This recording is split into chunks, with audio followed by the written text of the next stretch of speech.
வணக்கம். வெறும் 2 நாள்ல, அதாவது 48 மணி நேரத்துல ஒரு நாட்டோட எதிர்காலத்தையே மாத்தக்கூடிய விஷயங்கள் நடக்க முடியுமா? வாங்க பார்க்கலாம். ஏன்னா கடந்த 2 நாட்கள்ல இந்தியாவுல அப்படியான சில முக்கியமான நிகழ்வுகள் நடந்திருக்கு. கடலோட ஆழத்துல இருந்து விண்வெளியோட விளிம்பு வரைக்கும் என்னென்ன நடந்ததுன்னு ஒரு ரவுண்டப் போவோம். நம்மளோட முக்கியமான கேள்வி இதுதான்.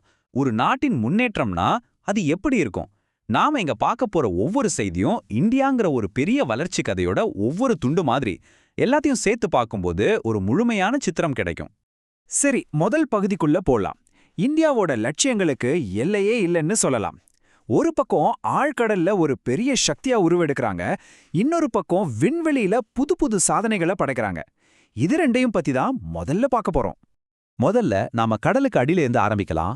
இந்தியாவோட பாதுகாப்புக்கும் தொழில்நுட்ப வளர்ச்சிக்கும் ஒரு புது அத்தியாயம் இங்கிருந்து தான் தொடங்குது. இதோ பாருங்க, இந்திய கடற்படைக்கு கிடைச்சிருக்கிற ஒரு மிகப்பெரிய பலம் ஐஎன்எஸ் அரிதமன். இது சாதாரண நீர்மூழ்கி கப்பல் கிடையாதுங்க. நம்ம உள்நாட்டிலேயே கிட்டத்தட்ட 70% இந்திய பொருட்களை வச்சு தயாரிக்கப்பட்ட ஒரு அணுசக்தி நீர்மூழ்கி.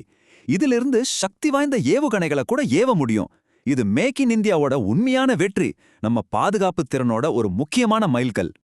ஓகே, கடலோட ஆழத்துல நம்ம பாதுகாப்பை பலப்படுத்தியாச்சு. இப்போ அப்படியே மேல விண்வெளியோட உயரத்துக்கு போவோம். ஒரே நேரத்துல இந்த 2 சவாலான களங்கள்லயும் இந்தியா எப்படி முன்னேறுதுன்னு பாருங்க.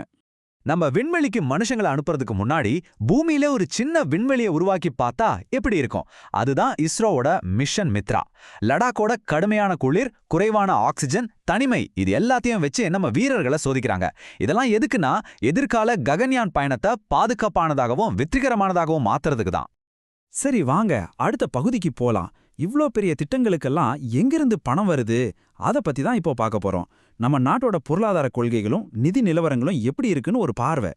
அடேங்கப்பா, 2.5 லட்சம் கோடி ரூபாய் முதல் 3 மாசத்துல மட்டும் இந்திய மாநிலங்கள் வாங்க போற கடன் தொகை இது. இந்த பிரம்மாண்டமான நம்பர் எதை காட்டுதுன்னா, நாடு முழுக்க உள்கட்டமைப்புல இருந்து மக்கள் நல திட்டங்கள் வரைக்கும் எவ்வளவு வேகமா வேலைகள் நடந்துட்டு இருக்குன்னு தான். அடுத்து ஒரு முக்கியமான எக்கனாமிக் டேர்ம் பத்தி பார்க்கலாம். காசா ரேஷியோ, அதாவது காசா விகிதம். ரொம்ப சிம்பிளா சொல்லணும்னா, கரண்ட் அக்கவுண்ட், சேவிங்ஸ் அக்கவுண்ட்ல நாம போடுற பணத்துக்கு பேங்க் கம்மியான வட்டி தான் கொடுக்கும் இல்லையா?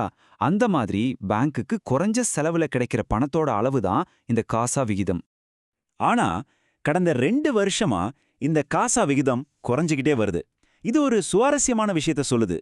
என்னன்னா, மக்கள் சும்மா பேங்க்ல பணத்தை வைக்கிறதுக்கு பதிலா அதிக வருமானம் தரக்கூடிய ஷேர்ஸ், மியூச்சுவல் ஃபண்ட்ஸ்னு முதலீடு செய்ய ஆரம்பிச்சிருக்காங்க. இது ஒரு நல்ல மாற்றம் தானே? சரி, இப்ப நம்ம கவனம் நீண்ட கால முதலீடுகள் பக்கம் திரும்ப போகுது. நாளைக்கு நம்ம வளர்ச்சிக்கு எது அடித்தளமா இருக்க போகுது? கல்வி, திறன்கள், நிர்வாகம், இதுலெல்லாம் இந்தியா எப்படி முதலீடு பண்ணுதுன்னு பார்க்கலாம். இது ஒரு சூப்பரான அப்டேட்.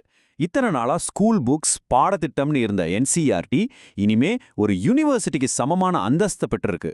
அதாவது அவங்களே இனிமே டிகிரி, டிப்ளமா, ஏன் பிஹெச்டி பட்டங்கள் கூட வழங்கலாம்.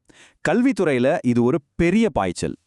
இங்க பாருங்க, இந்தியாவோட தொலைநோக்கு பார்வையும் தென்கொரியாவோட தொழில்நுட்ப அறிவும் ஒன்னு சேருது. கப்பல் கட்டுற துறையில உலகத்தரம் வாய்ந்த திறமையாளர்களை உருவாக்க போறோம். இந்த கூட்டணி அதுக்கு ஒரு பெரிய உதவியா இருக்கும். ஒரு நவீன இந்தியாவோட அடித்தளம் 2 விஷயங்கள்ல இருக்கு. ஒன்னு டிஜிட்டல் நிர்வாகம், இன்னொன்னு அறிவியல் கண்டுபிடிப்புகள். பென்ஷனை டிஜிட்டல் ஆக்குறதுல பயோடெக் ஸ்டார்ட் அப்களை ஊக்குவிக்கிறது வரைக்கும் இந்தியா எல்லா துறையிலையும் வேகமா முன்னேறிட்டு இருக்கு. சரி, இவ்வளவு திட்டங்கள், கொள்கைகள் எல்லாம் பார்த்தோம். இது எல்லாத்துக்கும் பின்னாடி இருக்கிற உண்மையான சக்தி என்ன தெரியுமா? நம்ம மக்கள் தான். இப்போ விளையாட்டு சாதனைகள் மூலமாகவும் நம்மளோட விழுமியங்கள் மூலமாகவும் இந்தியாவோட உண்மையான உணர்வை புரிஞ்சுக்க போறோம். ஒரு சூப்பரான செய்தி. முதல் முறையா நடந்த கேலோ இந்தியா பழங்குடியினர் விளையாட்டுப் போட்டியில கர்நாடகா ஒட்டுமொத்த சாம்பியன் பட்டத்தை ஜெயிச்சிருக்காங்க. இந்த வெற்றி நம்ம நாட்டோட ஒவ்வொரு மூலையிலையும் எவ்வளவு திறமைகள் ஒளிஞ்சிருக்குன்னு காட்டுது இல்லையா? இந்த வார்த்தைகள் ரொம்ப சக்தி வாய்ந்தது. நாம பார்த்த எல்லா வளர்ச்சிக்கும் முன்னேற்றத்துக்கும் அடிப்படையா இருக்க வேண்டிய விஷயங்கள் இதுதான்.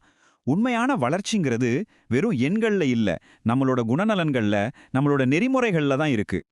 இந்த ஒரு கேள்வியோட இந்த விளக்கத்தை முடிக்கிறோம். நம்ம பார்த்த நீர்மூழ்கி கப்பலா, விண்வெளி பயணமா, இல்ல பொருளாதார மாற்றங்களா, இல்ல நம்ம இளைய தலைமுறையோட திறன்களா, இதுல எது இந்தியாவோட அடுத்த 10 வருஷத்தை தீர்மானிக்க போகுதுன்னு நீங்க நினைக்கிறீங்க? யோசிச்சு பாருங்க.